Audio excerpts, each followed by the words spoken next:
हमारे विभिन्न ज्ञानवर्धक कार्यक्रम देखने के लिए आप हमें अभी सब्सक्राइब करें, बेल आइकन को प्रेस करें ताकि आप देख सकें हमारा कार्यक्रम सबसे पहले। नमस्कार दर्शकों, तहे दिल से स्वागत है आप सभी का आपके अपने प्रोग्राम ज्योतिष ज्ञान में। मैं हूं आपके साथ मोनिका ग्रोवर।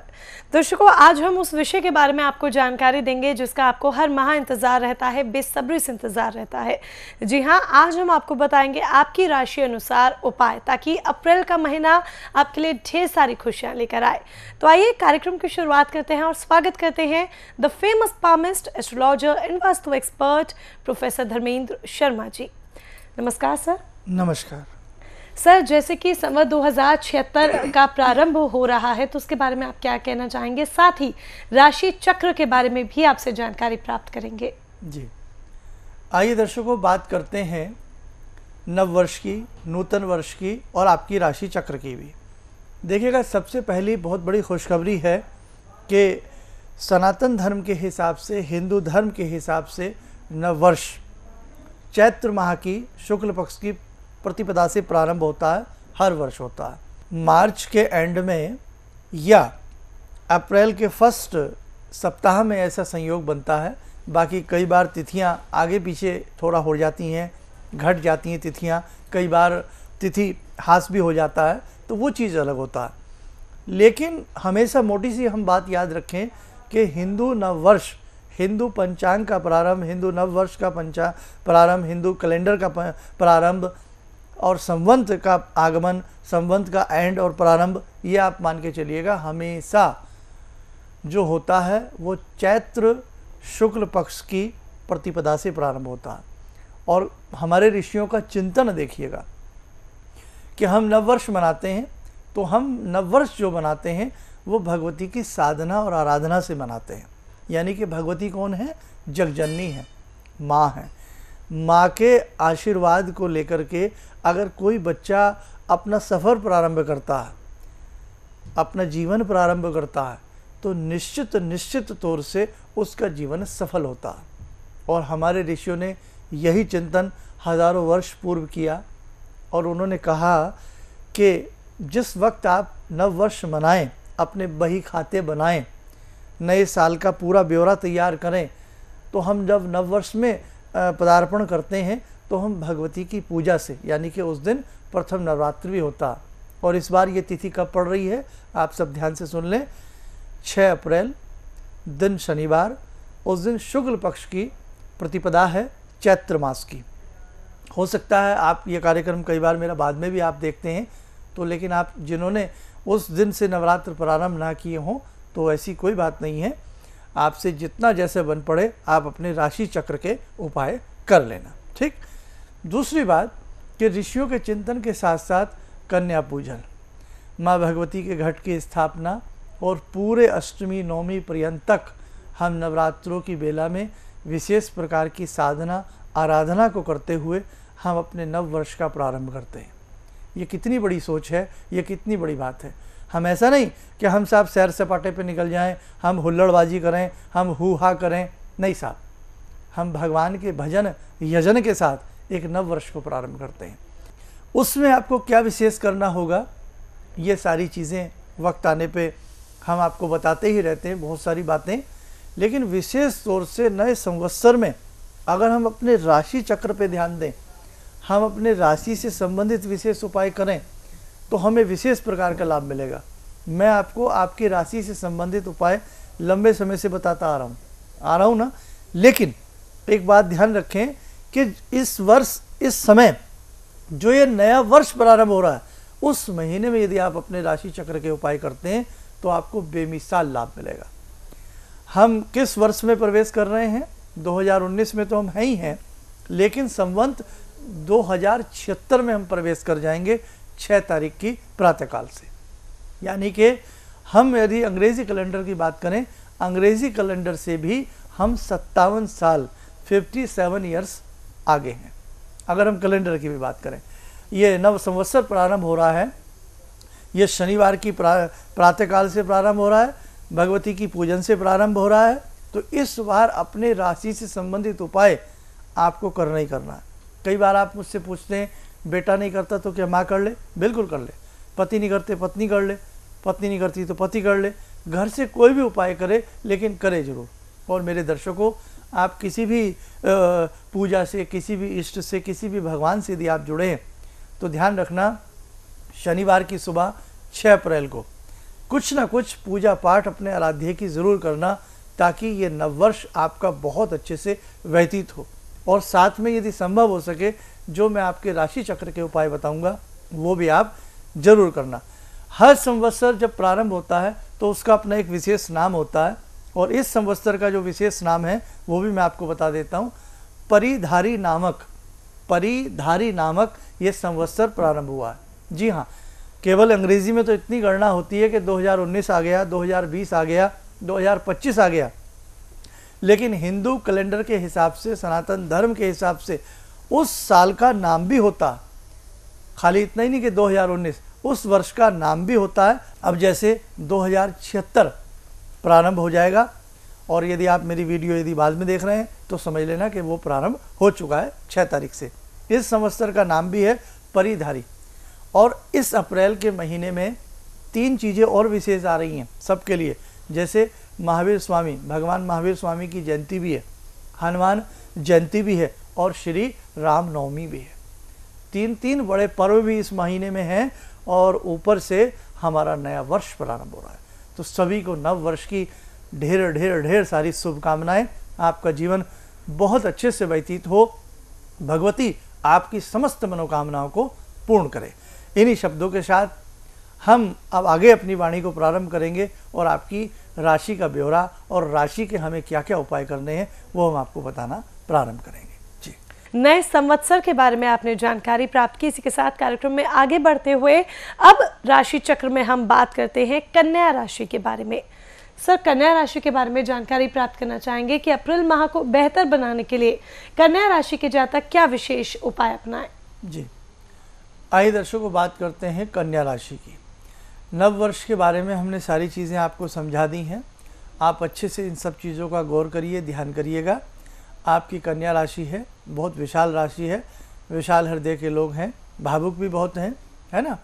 जीवन में काफ़ी उतार चढ़ाव आप देखते रहते हैं। जीवन में हमेशा शुभ समय आपको प्राप्त हो, इसके लिए हम क्या विशेष उपाय करेंगे अप्रैल के महीने में। अप्रैल में ध्यान रखना, यदि आप अपनी राशि को इस बार बहुत शिद्दत के साथ उपाय करते हैं अपनी राशि के, हमें विशेष लाभ मिलेगा। क्यों? क्योंकि हिंदू नववर्ष प्रारंभ 6 अप्रैल से हो रहा है। तो 6 अप्रैल से जब हिंदू नववर्ष प्रारंभ हो रहा है, और हिंदू ज्योतिष के हिसाब से यदि आप अपनी राशि का उपाय करेंगे, जाहिर सी बात है आपको विशेष लाभ मिलेगा। क्या क्या करना है, कैसे कैसे करना है, अभी आपको मैं बता रहा हूँ। और कुछ विशेष संदेश भी आपकी राशि से संबंधित मैं आपको दे देता हूँ।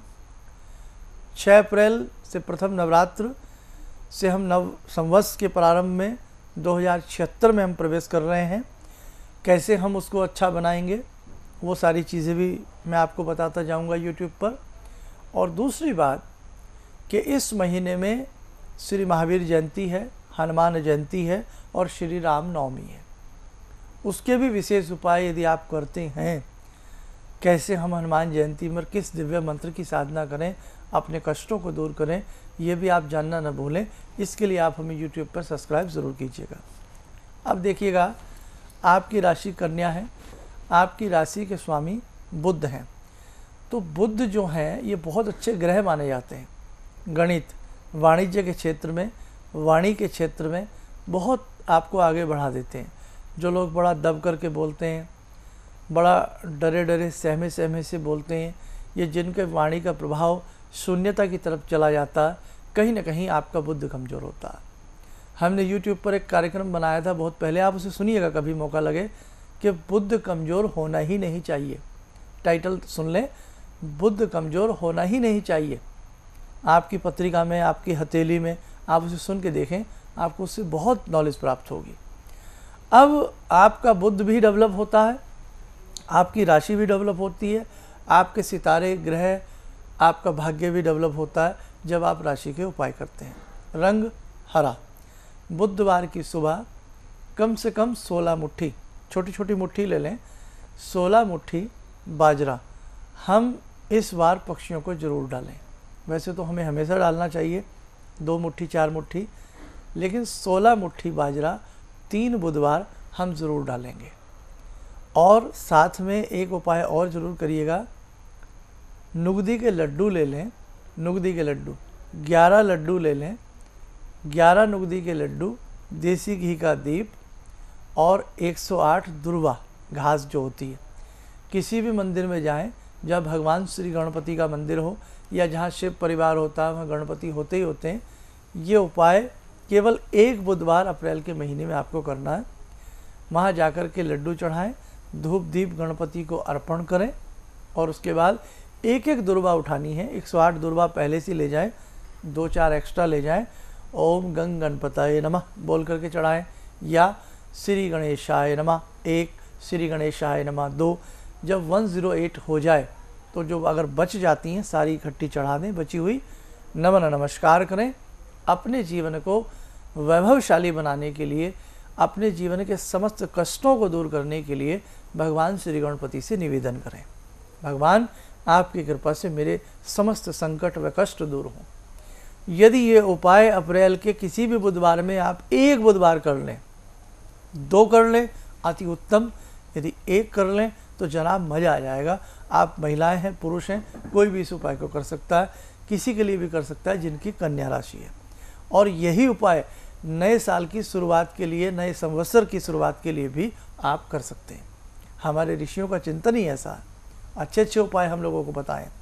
अब हम मंत्र की बात करते हैं। और हाँ, जो लड्डू आप 11 लड्डू लेकर के गए हैं, बाद में वो लड्डू उठा लें और प्रसाद रूपेण वहाँ पर बांट दें।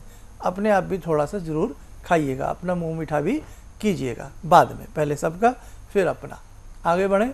बुध का बीजात्मक मंत्र, एक बुध का एक विशेष मंत्र आपको मैं बता रहा हूँ, आप उसे नोट करें। और उसके बाद बुध का ही मैं आपको गायत्री मंत्र बताऊँगा, वो भी आप नोट कर लीजिएगा। मंत्र नोट करें आप। ओम ऐं श्रीं श्रीं बुधाय नमः। दोबारा सुने, ओम ऐं श्रीं श्रीं बुधाय नमः।